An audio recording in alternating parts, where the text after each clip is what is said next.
tempos, fazia tempo que eu não vinha até aqui, mas foi por falta de, não foi por falta de vontade, foi por falta de oportunidade mesmo. E é um prazer vê-los mais uma vez, é a primeira vez em 2012. E vir aqui para falar um tema também que é bastante importante, como todos nós temos falado, que é o capítulo 26, Dom de Curar. É um capítulo inteiro que nós falaremos nessa noite, e esse capítulo ele tem 4 itens básicos que são falados de uma forma bastante objetiva, mas que para nós pensarmos até renderia mais. Tanto renderia mais que existe um livro inteirinho chamado Livro dos Médiuns falando sobre mediunidade. Então ele basicamente vai falar sobre o dom de curar, sobre preces pagas, referindo-se aos mercadores do templo na passagem que Jesus faz aquela incisiva chamada de atenção aos mercadores, e também vai falar sobre a mediunidade gratuita. Primeiro de tudo, nós temos que entender o seguinte: dom de curar, ele vem através da mediunidade. É a mediunidade o dom. E a mediunidade, ela é uma característica, uma peculiaridade que todos nós temos em maior ou menor grau. Quando nós falamos assim, eu conheço alguém que é médium ou eu sou médium, nós estamos falando de uma mediunidade ostensiva. Aquela que a pessoa sabe que vê, sabe que ouve, sabe que tem a capacidade de sentir, de pressentir, de intuir o espírito, psicografar. Então essas são outros tipos de mediunidade, e essas são as mediunidades ostensivas. Mas existem aquelas mediunidades mais sutis, que são as que fazem com que nós não nos sintamos exilados, não nos sintamos solitários aqui na Terra. Porque imagine, nós temos um corpo novo que foi dado nesta encarnação, mas temos um espírito milenar que residia em outro lugar, na erraticidade, período entre as encarnações, ou em outras palavras, na espiritualidade, na vida espiritual. Vivendo na vida espiritual, nós temos amigos, nós temos companheiros de jornada, nós temos nossos mentores, aqueles que vão nos orientar para tudo que temos que fazer para progredir, para evoluir.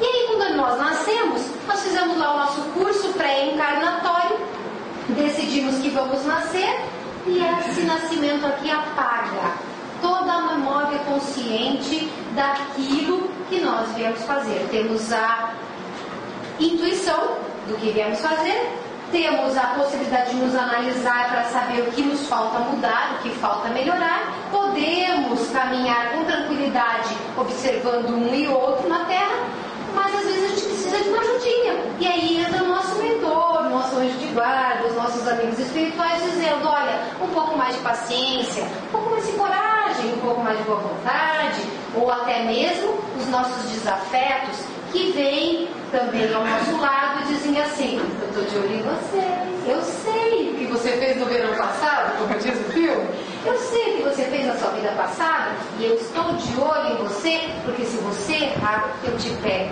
Isso pode parecer ruim, mas também é bom, porque quando nós temos alguém nos vigiando, esperando nós darmos uma tropeçadinha de leve, o que a gente faz? Caminha com mais calma, com mais critério, com mais cuidado. Então, grosso modo, todos somos médiums, porque todos ouvimos de forma inconsciente os espíritos, e alguns são médiums ostensivos. A mediunidade, ela é feita para ser de graça. A mediunidade, ela é um dom que as pessoas não devem cobrar. E tanto é assim que Moisés, lá na Bíblia, está escrito, proibiu a comunicação mediúnica. Por que será que ele proibiu? Bom, não se proíbe o que não existe. Então, se existe uma proibição, é porque a mediunidade existia e porque os espíritos existem. Então, a mediunidade foi proibida. Como se diz hoje ainda, por parte de pessoas que não conhecem o objetivo da mediunidade, ou que são literalistas, que são pessoas literais a respeito da palavra bíblica, eles vão dizer assim: mas se foi proibido, o espiritismo está errado, os espíritas estão mexendo com forças demoníacas. horas, porque estão mexendo com espíritos, estão invocando ou estão evocando os espíritos, tudo é proibido. Porém, Jesus falou com o espírito de Moisés, como falou com o espírito de Elias, como falou com os espíritos que se intitularam de legião no homem obsediado. Então Jesus se comunicou muitas vezes com os espíritos. Então, se nós estamos errados, Jesus também estava. Mas por que Moisés proibiu? Porque as pessoas estavam fazendo charlatanismo, estavam fazendo abuso de todo tipo, estavam vendendo os seus serviços, estavam dependendo para tomar as suas decisões pessoais da opinião dos espíritos. E veja, nós nos comunicamos com espíritos afins às nossas intenções, às nossas sintonias. Se hoje nós temos dificuldade de sintonizar com bons espíritos, porque somos seres imperfeitos e tem que ter muita boa vontade no nosso coração de melhorar, de mudar para que nós mereçamos isso, imagine muito tempo antes de Jesus, e Jesus já passou há 2000 anos, como era. Então Moisés se sentiu obrigado a proibir a comunicação mediúnica para preservar aquelas pessoas que estavam começando a abusar de um dom que foi para ser utilizado como despertamento para uma realidade espiritual, como motivos, meio de cura, melhor dizendo, como meio de cura, e também para provar que as pessoas, elas têm da própria existência aquilo que foram, aquilo que deram, porque ninguém recebe aquilo que não doou, ninguém colhe aquilo que não plantou. Então o dom de curar, para não ser proibido como proibiu Moisés, tem que ser um dom dado de graça. De graça, por quê? Se eu for advogado, se eu for médico, se vocês forem advogados, médicos, se forem pessoas que trabalham em qualquer área, vocês podem cobrar pelo seu serviço? Podem. Vocês trabalham com o suor de vocês, nós, né? Trabalhamos com o nosso suor, com a nossa capacidade mental, com as nossas mãos. Nós nos dedicamos a fazer, a construir, a criar, a fazer qualquer profissão com o nosso esforço, e não depende de mais ninguém. Mas a mediunidade, ela não é um dom que seja possível prometer que será útil para o próximo, porque depende dos espíritos. O médium é um intermediário dos espíritos. Então, se uma pessoa é médium e ela se coloca na posição de médium, ou seja, de intermediário, ela vai passar o quê? O que o espírito está intuindo, sugerindo, pedindo. Se é um espírito que veio curar, ele será intermediário daquela cura. Se é um espírito que veio orientar, ele vai fazer a sua orientação. Então, como é que eu vou cobrar, ou qualquer um irá cobrar, para responder, por exemplo, dúvidas sobre nossa existência, sobre os nossos problemas, quando a gente não sabe se o espírito estará disponível para nos responder? Se uma pessoa vende Mãe Vânia, coloco aqui o meu turbante para ficar chique, e Mãe Vânia vai responder a qualquer pergunta sobre a vida de vocês. Mãe Vânia, a partir de agora, está trabalhando. Qualquer clientinho resolve. E aí vocês me dão o dinheiro e perguntam qualquer coisa. Eu não sei que tipo de pergunta seria, porque eu nunca fui Mãe Vânia nessa encarnação, pelo menos eu também nunca fui visitar uma outra Mãe Vânia. Mas aí a Mãe Vânia tem que responder. E aí o espírito não vem. O que Mãe Vânia tem que fazer? Inventar. Charlatanismo. Mentir.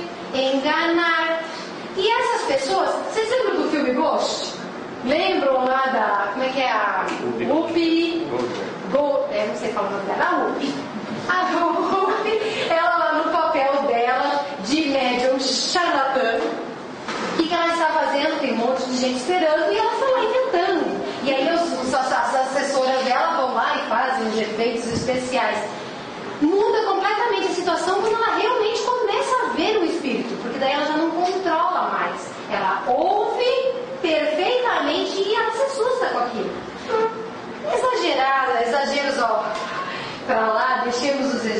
exagero de lado, a grande verdade é que a pessoa que vende seu dom não pode garantir que terá um objeto para entregar. É diferente, por exemplo, de um médico, como eu citei, ou até mesmo de um magnetizador. O termo magnetizador hoje em dia nem é muito comum, mas o tempo até de Kardec e muitos estudos foram feitos sobre a magnetização, que é o quê? A pessoa doar dos seus próprios fluidos. Ele não precisa ser médium para ser magnetizador. Ele vai vibrar, vai doar dos seus fluidos para a cura do outro. Então, ele vai emitir através da força do pensamento a sua energia. Porém, se ele orar pedindo um amparo dos bons espíritos para, em nome de Deus, curar aquela pessoa, ele passa a ser um médium. E aí, como médium, ele já não tem mais o direito de cobrar, perde-se a licitude. Eu pulei um pouquinho para frente e deixei de falar dos mercadores do tempo.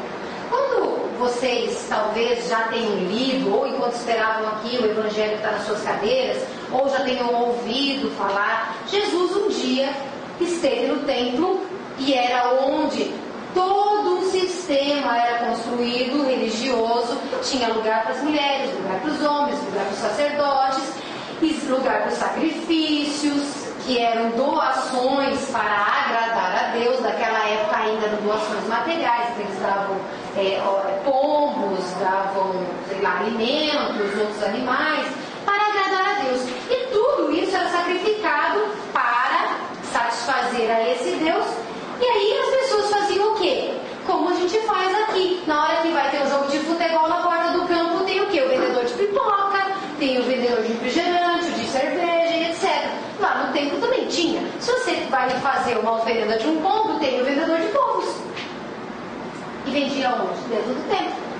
E Jesus diz assim: não façais, ele primeiro de tudo, muita gente até justifica através dessa passagem que as pessoas precisam ser duras com aquelas outras que estão fazendo as coisas erradas em matéria religiosa. É por isso que existe até muito atrito entre religiões, não só pelas diferenças de compreensão, mas também por acharem que se Jesus quebrou tudo no templo, a gente também pode quebrar, se estiver errado. Então, se eu acho que vocês estão errados, eu posso chegar derrubando tudo.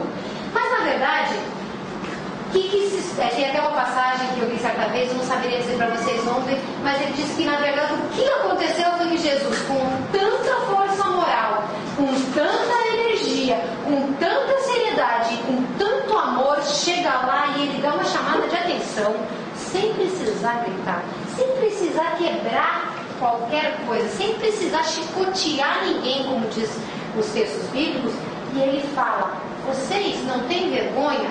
Isso, palavras de Zomer, fazendo de conta que Jesus quis dizer isso.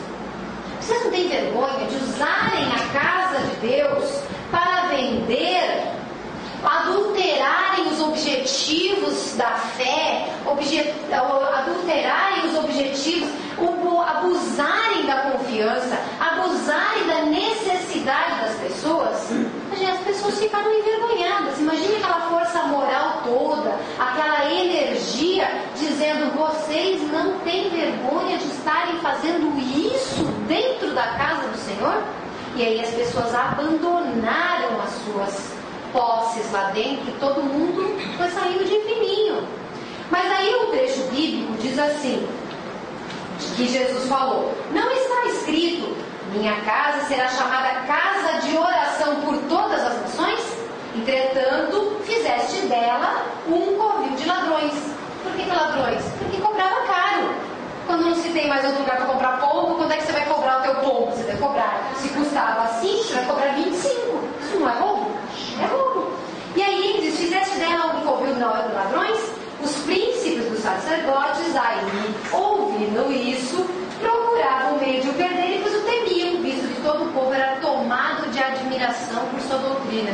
E aí finaliza o trecho bíblico dizendo assim: não façais que vos paguem as vossas preces, não façais como os escribas, que a pretexto de longas preces devoram a casa das viúvas. Olha que frase interessante: aquele que, sob pretexto de preces longas, para valer o custo do que foi cobrado, devoram a casa das viúvas. necessitado simbolizado aqui, as viúvas. Devora a casa quer dizer o quê? Toma os seus bens. Tira daquelas pessoas necessitadas o que elas possuem sob pretexto de ser intermediário de Deus através de longas preces. E o Evangelho, ele diz assim pra gente: ora, se é preciso orar muito, a frase bem direitinho assim, ó. Se precisa de um grande número de preces, por que falar poucas por quem não pode pagar? Então é o seguinte, tem que orar muito para valer. Então eu não vou dizer: Senhor, por favor, abençoe a minha amiga fulana, porque ela está precisando de Ti. Poderia ser uma prece, mas se vale, tem que orar muito para valer o preço, então não adianta orar isso. Então isso daqui seria simplesmente uma falta de caridade. Agora, se é necessário somente umas poucas palavras, essas mesmas que eu disse, por que eu vou cobrar para falar? Então é má fé. Precisa pouco, então eu não preciso cobrar. Então já é má fé. Então essa questão da quantidade de preces, esse fato de cobrar as preces, porque quando você cobra, o outro vai fazer longas preces, é uma ilusão da nossa parte. Porque, primeiro de tudo, a prece precisa do envolvimento do coração. Então, a mediunidade, se você está falando de mediunidade e prece tudo junto, porque nós estamos intermediando o quê? Os bons espíritos. Se você precisa de muitas palavras e você fala pouco, você não está fazendo nenhuma caridade e está cobrando ainda, pior ainda, está agindo com má fé. Agora, gente, quando nós nos colocamos na posição de médiuns, de intermediários, nós vamos fazer o que com nossas preces, com essa mediunidade paga? Vocês são filhos, todos são filhos. Em algum momento das suas vidas, provavelmente vocês disseram o que eu disse, minhas irmãs disseram muitas vezes para minha mãe: mãe, casa por mim? Não é verdade? Por que a gente pede para a mãe? Porque é o amor mais sincero, é o amor mais profundo, é o amor mais verdadeiro que a gente conhece. E aí, quando mãe ora, parece que Deus atende. E quando mãe ora, é porque é natural, é por uma verdadeira vontade de ver o bem da pessoa que ela ama. Quando nós compramos a fé do outro, quando nós compramos a prece do outro, a mediunidade do outro, o que ele está fazendo? Nada mais que um serviço. Ele se colocou na posição de assalariado de Deus. E aí o coração não entra. Quando o coração não entra a afinidade, sintonia, porque não tem aquela boa vontade do amor verdadeiro que nós ainda não sentimos pelos estranhos. A grande verdade é essa: nós ainda não sentimos amor verdadeiro pelo nosso próximo, que não é, muitas vezes, íntimo da nossa existência. E aí, desse jeito, o que acontece com essas pessoas? Essas pessoas, elas vão se tornar intermediárias, assalariadas de uma coisa que elas não têm para dar, porque ela não sintonizou. Está explicado por que Moisés proibiu e por que Moisés fez isso de uma forma corretíssima, e está explicado também por que Jesus mais tarde falou com Moisés e com Elias em espírito, porque havia naquele momento uma sintonia, um compartilhar de intenções, de uma conversa que era construtiva e necessária para aquele momento existencial daqueles seres envolvidos naquela comunicação. Então não havia cobrança, não havia preço. Agora, quando nós começamos a questionar essa questão de cobrar, eu trouxe, como até por citação no próprio capítulo, um trechinho do Livro dos Médiuns, em que ele faz um questionamento bastante interessante. Ele diz assim: mas espera aí, a mediunidade é um dom sagrado. Nós estamos dizendo que é um dom sagrado, em outras palavras, por quê? Porque intermedia os espíritos, porque vem curar, porque vem ajudar a despertar as pessoas. E ela está em todos os lugares, porque se nós pudéssemos dizer: Senhor, eu errei porque ninguém me explicou que existia a vida espiritual. Ninguém me explicou que eu estava agindo errado. Ah, mas existia a mediunidade e existiam dos espíritos que comunicaram isso com vocês, e não só dentro do espiritismo, porque eles estão em todas as religiões, em todos os tempos. Muitas vezes tem a nossa benzedeira de família lá no interior, naquelas cidadezinhas pequenas. Existe a pessoa que tem os dons dentro das igrejas católicas, das igrejas evangélicas, dos templos budistas, dos terreiros de Umbanda. Daí ele diz assim: mas senhor, eu não tinha dinheiro para pagar para receber esse tipo de informação, então eu não soube. Se você cobra pela mediunidade, você está tirando daquele que não pode pagar o direito a receber uma informação construtiva e salvadora para todos. Porque o médium não é só a pessoa boa, a pessoa justa, a pessoa de tal raça, a pessoa de tal cultura, ou de tal religião, ou de tal ou qual país, região, etc. Não é. E aí o livro dos médiuns faz esse questionamento. Mas peraí, se a mediunidade é um dom sagrado, por que o bandido tem... Quando eu chamo de bandido, é aquela pessoa que vai agir de má fé, que vai vender e vai enganar quando o espírito que vem assessorar não assessora. Ou vai, mesmo sem dom, fazer de conta que o possui. E os espíritos respondem assim no livro dos médiuns, que se fosse para tirar o dom de quem não o merece, então aqueles que hoje roubam porque são rápidos nas mãos não poderiam ter agilidade. Aqueles que olham, observam o mal não poderiam enxergar. Aqueles que usam a voz, em vez de ser para alguma palavra construtiva, mas são para levar blasfêmias, maledicência, músicas que pervertem, textos, sei lá. Essas pessoas não poderiam falar, não poderiam ter capacidade mental de pensar para criar. E aí o que aconteceria? Deus, ao contrário, pensa assim: eu vou dar o dom para todas as pessoas. Então todo mundo que pode enxerga, todo mundo que pode ouve, fala e tem mediunidade, entre tantos outros dons que nós temos. Por quê?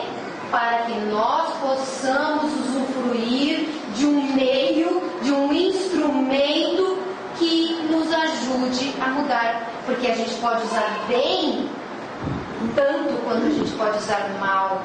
Só que o médium mal que fala com os espíritos, ele está sendo despertado. Opa, existe uma realidade após a vida. Existe algo lá do outro lado. Quando eu morrer, eu estarei naquela posição. Esse espírito mal, ele continua mal lá do outro lado. Esse que está me provocando ou que está me assessorando. Mas se aquele espírito bom que me intuiu que eu estava entrando no mau caminho, esse me disse que eu estava errado e que eu sofreria as consequências. Então Deus permite que a mediunidade esteja também entre aqueles que são desequilibrados, também entre aqueles que são necessitados, certo? E aí, para fechar, porque na verdade, como é um capítulo inteiro, e embora seja um capítulo curto, como eu disse no começo, é um capítulo que valeria muito tempo de reflexão, porque nós temos curiosidade, porque nós temos necessidade de saber, porque nós conhecemos muitos médiuns. Eu trouxe para fechar 4 explicaçõezinhas para vocês. Basicamente o seguinte: que são médiuns curadores. Os médiuns curadores são aqueles que vão curar sem medicamento, pelo toque, pelo olhar, pelo gesto, sem qualquer outro apoio. Eles têm um dom de intermediar o espírito que vai emitir fluidos curadores. Esse é o médium curador. Só que sem espírito não tem cura. Então ele não pode curar. As curas espirituais, elas já são, a explicação necessária de se dizer aqui resumidamente, é de que elas acontecem conforme a nossa vida atual, passada. É uma questão de causa e efeito. Muitas vezes as pessoas são curadas porque, apesar da doença ter vindo como uma necessidade educativa ou como uma expiação, ela já está despertando-se para a realidade. Sou uma pessoa com defeitos, preciso trabalhar as minhas limitações, as minhas imperfeições. eu tenho que mudar, e aí a mudança de comportamento diminui a necessidade de experimentar aquela doença, e aí as curas espirituais acontecem. Posso lhes dar 2 exemplos pessoais, poderiam ser 3, mas eu vou resumir para 2, pessoais, que aconteceram comigo. Tive um problema de saúde, que o médico tinha dito é cirúrgico, remédio nenhum resolvia. Fui fazer o tratamento espiritual numa casa espírita, fiz o tratamento, só o tratamento em si já melhorou 70% do problema que eu tinha, que era uma tosse insistente, dia e noite. Eu não falava, não conversava, porque eu tossia o tempo todo por causa de questão de refluxo patológico. Fui fazer esse tratamento, melhorei. Quando chega lá no final do tratamento, eu disse: olha, eu melhorei bastante, mas ainda tuço. E poderia me dar um câncer de garganta, poderia me dar uma síndrome de Barré, segundo os médicos, que é um estreitamento de garganta. Enfim, eles falaram: então nós vamos fazer cirurgia espiritual à distância. E aí eu fui no dia correto, fiz os procedimentos, reservado no quarto, prece, copo d'água, em 20 minutos você pode sair. Eu senti, eu não sou médium ostensivo, lhes garanto, mas eu senti uma mão enfiar no meu estômago, nessa minha região abdominal, senti mexer e nunca mais tive tosse. Fui fazer os exames, cheguei pro médico na minha cara de pau de sempre, disse: doutor, eu sei que o médico não pode aceitar isso, mas eu fiz uma cirurgia espiritual e não tossi mais. Vamos fazer os exames. Exames feitos, resultado fisiológico, não precisa de cirurgia. Isso faz 10 anos. O outro caso de cura espiritual que aconteceu comigo, comecei a ter uma dor insistente nas costas e não sabia por quê. Não é normal assim parada, mas eu vou fazer um movimento, trabalhar em casa, fazer qualquer coisa assim, comecei a ter dor. Um dia, sonho que estou fazendo uma cirurgia com uma doutora vestida de branco, japonesa, e ela faz os procedimentos lá, e eu percebo até os pontos contei 7 pontos sendo dados nas minhas costas, e ela me diz o nome da doença. No dia seguinte, eu acordo e muito xereta, lembrando o nome da doença, vou procurar, porque eu nunca tinha ouvido falar. Descrição da doença: problema de vértebras da coluna vertebral, que é resolvido mediante cirurgia de descompressão das vértebras. Detalhe, no meu sonho eu senti, através do furo do corte, sair como se fosse um ar do meu corpo. Então, nunca mais tive dor também. Estou falando para vocês que compensa ser bom. Eu tenho um monte de defeitos, um monte de limitações. Quem me conhece sabe. Mas eu tive, graças ao bom Deus, o mérito. Se eu não tivesse feito a cirurgia espiritual, talvez eu não estivesse fazendo palestra nos últimos 8 anos da minha vida. Então, de alguma forma, a gente recebe quando Deus entende que nós estamos fazendo por merecer aquilo que recebemos. Tem expiação? Tem. Tem prova? Tem. Tem necessidade da educação? Tem. Se você está aprendendo, vai se curar. Por que eu contei isso para vocês? É para dizer que a Vânia mereceu? Não, é para dizer o seguinte: às vezes o médium, o curador, vai chegar para vocês e dizer: tá feito, mas não tem resultado. Por que não tem resultado? Porque aquele resultado ainda não pode ser realidade na sua vida, porque não vai ser bom. Cure-se o alcoólatra da sua cirrose, e ele, por permanecer alcoólatra, voltará a beber. É melhor que a doença não se cure. Então, nesse caso, é a lei de ação e reação existindo para manter o homem, o ser humano, na reta, no caminho correto. Certo? E aí, os 2 últimos itens é uma menção rápida sobre o passe, que não precisa ser um médium ostensivo. O passe é o amor aplicado no desejo de ver o outro bem. E esse amor focado no outro faz com que, através de prece e de boa vontade, sintonize-se com os espíritos, e os espíritos mandam energia para a pessoa que está recebendo o passe. Então, quando a gente diz: sou médium passista, mas nunca viu o espírito, nunca ouviu, nunca psicografou, é médium passista, sim senhor. Porque se está numa câmara de passe por amor, chamando em seu auxílio os bons espíritos, quando ele põe as suas mãos, vibrando pelo próximo que está sendo sentado pedindo uma cura física, pedindo uma cura espiritual, um fortalecimento físico, um fortalecimento espiritual, ele está sendo médium. E por último, como parte dessa questão do capítulo, de mencionar até, já repetido de certa forma, a questão da prece, dizem os Espíritos que é uma das coisas mais difíceis de se fazer. Porque eu não mencionei que quando a gente compra a prece e não tem amor, não tem coração, nós temos uma dificuldade muito grande de orar da forma direita, da forma correta. Nós temos uma dificuldade de sintonizar com o amor, nós temos dificuldade de elevar o pensamento, de nos desapegarmos de todas as resistências. Nós falamos assim: Senhor, ajude fulano de tal que está necessitado, sem ele merecer, Senhor. Agora, quando é o nosso filho diz: pelo amor de Deus, Senhor, salve o meu filho. Aí não tem sim mais, o outro ainda tem sim mais. Então a prece ainda é uma forma de curar, é uma forma, você achou engraçado? Não é assim?